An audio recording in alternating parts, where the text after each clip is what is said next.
And that's how I finished my 4-year degree in 3 debt-free.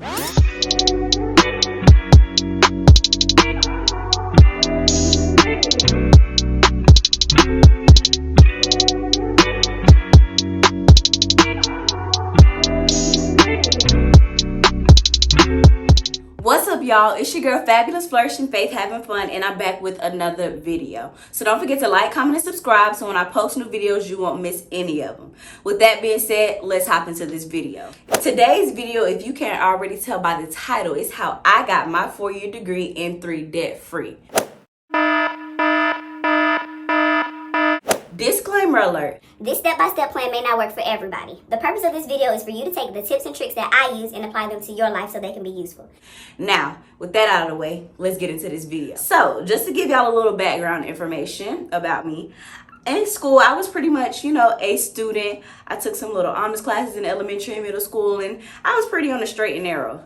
It wasn't until 7th grade I took the CRCT. That was the big standardized test that you take at the end of the year to see if you're eligible to go to the next grade level. So in 7th grade, I took the CRCT, and my math teacher talked to me, and she said, "Faith, you did exceptionally well in your math CRCT, and I think you should join this program that we're doing next year where you're in 8th grade, you take 9th grade, where you're in 8th grade, you take 9th grade, where you're in 8th grade, you take 9th grade. And I was like, because I don't like math, and I still don't like math, and I didn't like math back then, and I don't like math. I was like, I don't know if I want to do that. Math was hard to me. I said, I don't know. But of course, I talked to my mom, and she said, Faith, you should do it. Whatever you can do to get ahead in life, you should do it. Shout out to my mom. I'm glad I did. Anyways, fast forward, 8th grade. So I was in 8th grade taking 8th grade math and 9th grade math. 9th grade math was called coordinate algebra, so I was taking both of those classes, and I passed. On to high school. So when I was in 9th grade, I took 10th grade math. When I was in 10th grade, I took 11th grade math. When I was in 11th grade, I took 12th grade math. So by the time I got to 12th grade, I only had 3 classes, and I didn't have a math class. I said, I'm here for that. I only had 3 periods, 1st through 3rd period. So since I had all this free time, back in 11th grade, that's when they started talking to you about career stuff. What are you going to do after high school? And I remember dual enrollment. So essentially, dual enrollment is when you take college classes while you're in high school and you earn college credit. The college program that I joined, I didn't have to pay for books. I didn't have to pay for tuition. All I practically had to do was show up to class and pass the class, and I got college credit. So I only had 1st through 3rd period in the morning, and then after 3rd period, I would go to my local technical college and I would take my college classes.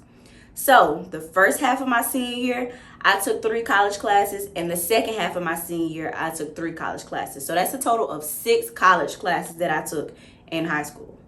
Now, with all this free time that I had on maybe days I didn't have class or an early release day or something like that, my guidance counselor, she was the GOAT. When I say she helped me with scholarships, she would pull me to the side, pull me in her office.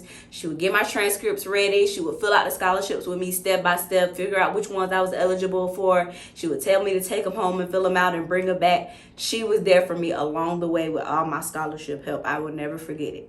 So I filled out so many scholarships. And when I say so many, I was in my senior year, and I graduated in May 2017. So I graduated high school in May 2017 with a 6 college class. I had tons of scholarship money. Now, fast forward to August 2017. That's when I started college at Augusta University. Go Jags!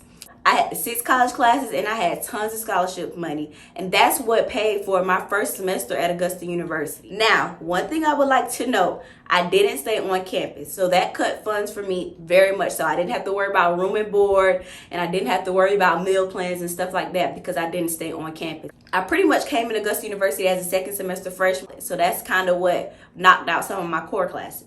Every semester, I was eligible for a refund. Now, I didn't know what the refund was about. I never heard about it. I just started college. Basically, if you paid all your money or you had scholarships and you had money left over, you would get a refund check sent to you. Everybody's talking about, I'm going to use my refund to go buy some shoes, or I'm going on this trip for spring break, or I'm getting this new shirt, this new outfit, or whatever. No.